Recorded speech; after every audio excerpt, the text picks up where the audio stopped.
Welcome to Narrative's Leadership Story Talks, where great leaders go beyond the bottom line to create lasting impact. Join hosts Jerome and Julienne Ryan as they uncover the stories behind real-world challenges, offering practical insights to help you lead with empathy, authenticity, and purpose.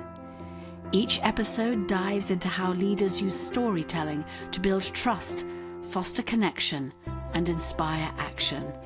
Whether you're navigating workplace dynamics, driving change, or building high-performing teams. Welcome, everybody, to Leadership Story Talks. I'm Jerome, CEO of Narrative.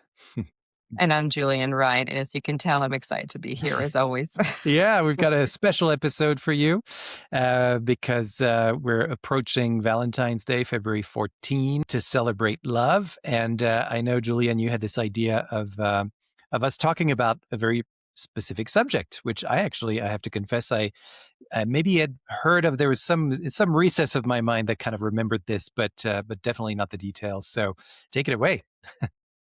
I guide everybody to take a moment to embrace social media for good and to discover the Buddhist monks who have been walking from their center in Texas to Washington, D.C. And they're scheduled to be there. They're anticipating February 11th this coming week. And they've caught my eye.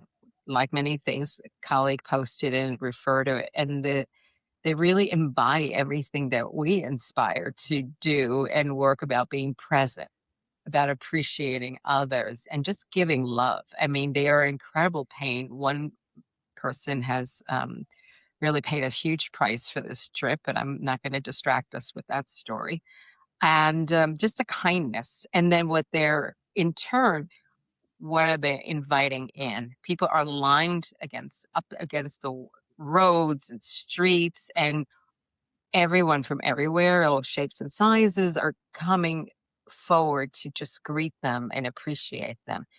And it's magic when you see it when they're walking. They're so quiet and still and so graceful. And myself, from my own chair in my house, is in awe of them. And you can see in people's faces why they're bringing their children, they're bringing their families, they're bringing people who are sick in their life. And it's just such a beautiful thing to watch this community that's formed following them.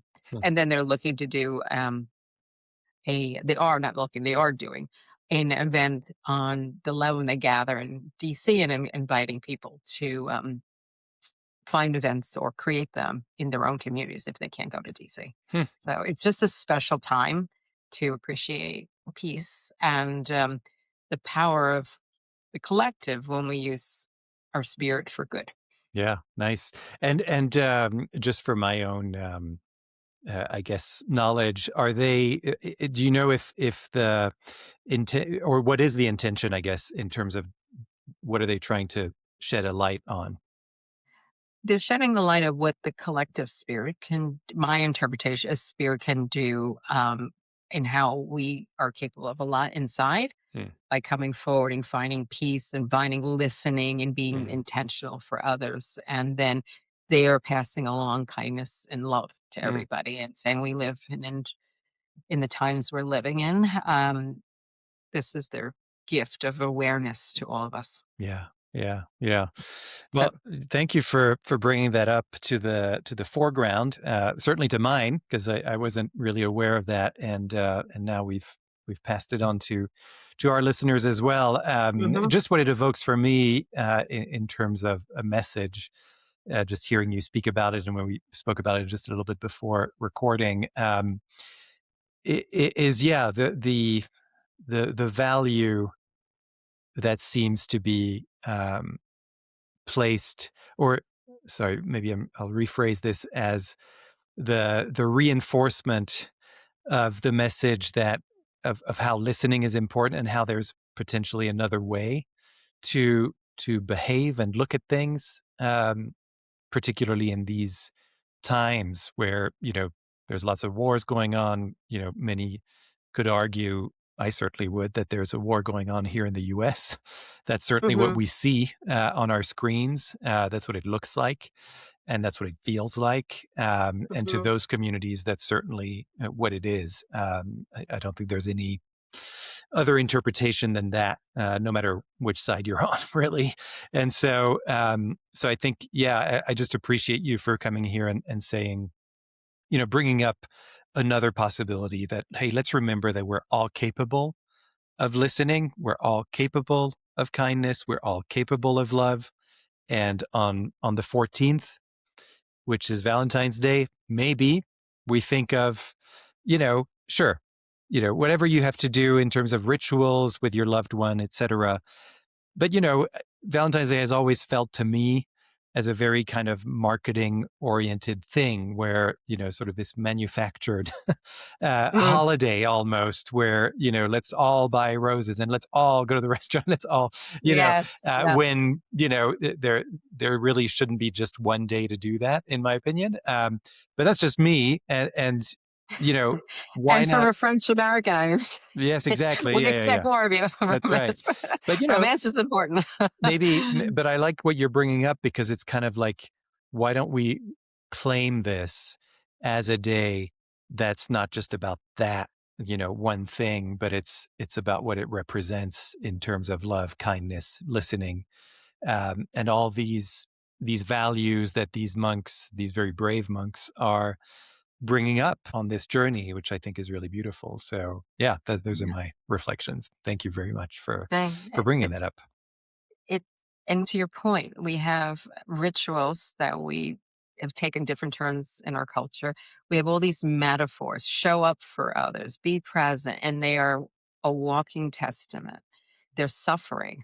They're in these cold weathers, Mm. extraordinary weather. They are enduring, and people are coming forward to help them to the best of their ability, but they are showing humanity and recognizing humanity. They're not interviewing people when they see them. They're just meeting them as they are. Hmm. Whoever's there, who's ever, you know, on that line, on that road, it is just beautiful. Yeah. So Yeah. I'm glad I brought it up to you, and I had a brain flash this morning. It's like, maybe we should talk about this. Yeah. And to all of you, Valentine's Day is a week from this Saturday. So, That's you know, right. And by the time, just our PSA, just in case. yes, Do a yes, little gesture. It doesn't have to always be chocolate or, the traditional thing, to someone else who maybe needs a bit of love or attention absolutely. or recognition or a greeting. Let's recast it. Absolutely. Yeah. Maybe give them the gift of your listening. A lot of people need Hmm. to be listened to right now, and maybe they can't find the spaces to be listened to truly. So why don't we do that and really celebrate that sort of those kinds of values of love, kindness, and listening. I really like that. Well, once again, thank you so much, Julienne, for bringing this up, Thank you. and thank you all listeners for being here. And as we will be published as you listen to this, it will be a couple of days before Valentine's Day, so something for you all to think about and maybe to reflect on when the day comes. So once again, thanks everyone for listening. Thank you, Julienne, for being my wonderful co-host. And as always, I'm going to remind everybody to subscribe to the podcast wherever you find your podcasts. Also, leave us a review because that spreads the word of mouth. And of course, go to our website, narrative.com, narrativ.com/podcast for our now very large collection of episodes and Yes, many my goodness. resources. And of course, we've been talking about the value of listening here. This is what we do. We are ready to listen to you, whatever challenge you have, whatever ideas for trainings, whether that's your team, whether that's yourself. Please don't hesitate. Send us a message and we will be listening and coming back to you. We promise you that. So thanks again. And we will see you next time. For more information on the narrative listening and storytelling method and how it can help your business, go to narrative.com.